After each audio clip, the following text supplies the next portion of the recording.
अब हर भारतीय को मिलेगा फ्री साइंटिफिक नॉलेज। जानिए वन नेशन वन सब्सक्रिप्शन योजना की पूरी कहानी। क्या आपने कभी सोचा है कि भारत के स्टूडेंट्स और साइंटिस्ट्स को क्यों नहीं मिल पाता इंटरनेशनल जर्नल्स और रिसर्च पेपर्स तक फ्री एक्सेस?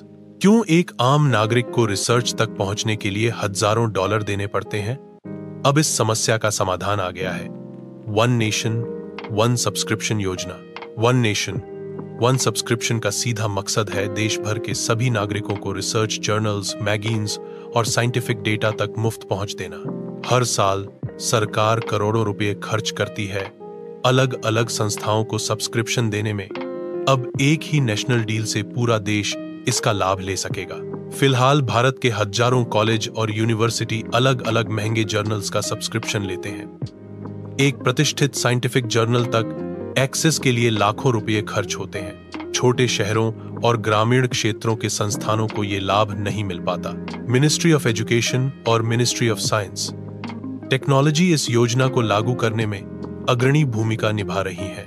राष्ट्रीय स्तर पर एक बड़ी डील के जरिए टॉप पब्लिशर्स से करार होगा, जैसे एल्सेवियर, स्प्रिंगर, वाइली आदि। इसका संचालन करेगा एक केंद्रीय नॉडलक एजेंसी।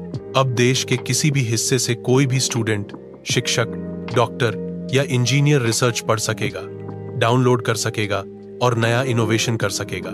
इससे होगा भारत में अनुसंधान को बढ़ावा, आत्मनिर्भरता में वृद्धि और अंतरराष्ट्रीय स्तर पर पहचान। यूरोप में प्लान सी जैसी पहलें इसी दिशा में चल रही हैं।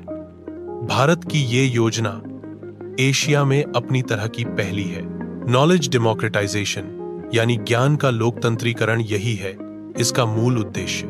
यूरोप में प्लान एस जैसी पहलें इसी दिशा में चल रही हैं। भारत की ये योजना एशिया में अपनी तरह की पहली है। नॉलेज डेमोक्रेटाइजेशन यानी ज्ञान का लोकतंत्रीकरण यही है इसका मूल उद्देश्य। जहां एक ओर ये योजना क्रांतिकारी है, वहीं कुछ चुनौतियां भी हैं, जैसे पब्लिशर्स से सही डील करना, डेटा का इस्तेमाल ट्रैक करना और गुणवत्ता बनाए रखना। सरकार को एक मजबूत आईटी इंफ्रास्ट्रक्चर तैयार करना होगा और हर संस्थान को इसकी ट्रेनिंग देनी होगी। वन नेशन वन सब्सक्रिप्शन एक भविष्य की ओर कदम है, जहां ज्ञान पर किसी की सीमा नहीं होगी। आइए हम सभी इस पहल को समर्थन दें और ज्ञान को हर कोने तक पहुंचाएं। वीडियो को लाइक करें, शेयर करें और अपने सुझाव नीचे कमेंट करें। आइए अब भी पूरी स्कीम को कहानी के रूप में समझते हैं। ज्ञान की दीवार टूटी, एक राष्ट्र एक सब्सक्रिप्शन। छत्तीसगढ़ के एक छोटे से गांव हरिहरपुर में रहने वाला आरव बचपन से ही तारों, मशीनों और विज्ञान की किताबों में खोया रहता था। स्कूल की लाइब्रेरी में किताबें पुरानी थीं, इंटरनेट कभी कभी ही चलता था। आरव अक्सर अपने अध्यापक से पूछता, सर क्या नासा के रिसर्च पेपर्स हम पढ़ सकते हैं?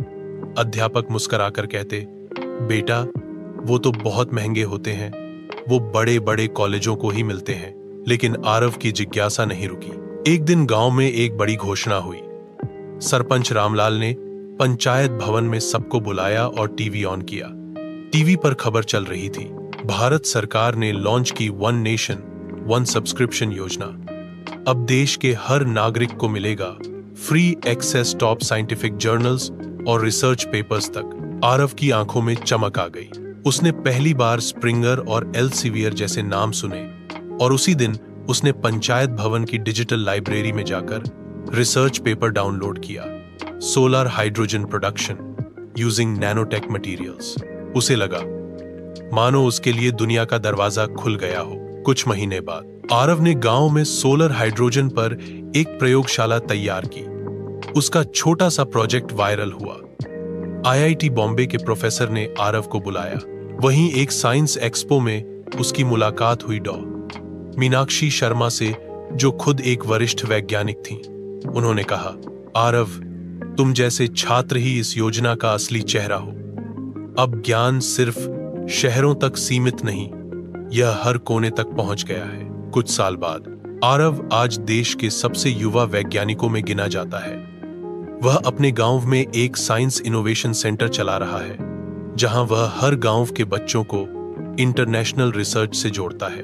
कहानी का अंत यहां होता है, लेकिन संदेश की शुरुआत भी यहां से होता है। वन नेशन वन सब्सक्रिप्शन कोई साधारण योजना नहीं, यह ज्ञान को बराबरी से बांटने का एक संकल्प है, जहां गांव और शहर के बीच की दीवार अब डिजिटल नहीं रही। ज्ञान जब सबका होगा तभी राष्ट्र सबल होगा। फिर से आपसे रिक्वेस्ट है कि वीडियो को लाइक करें, शेयर करें और अपने सुझाव नीचे कमेंट करें। मिलते हैं अगले वीडियो में, तब तक धन्यवाद। जय हिंद।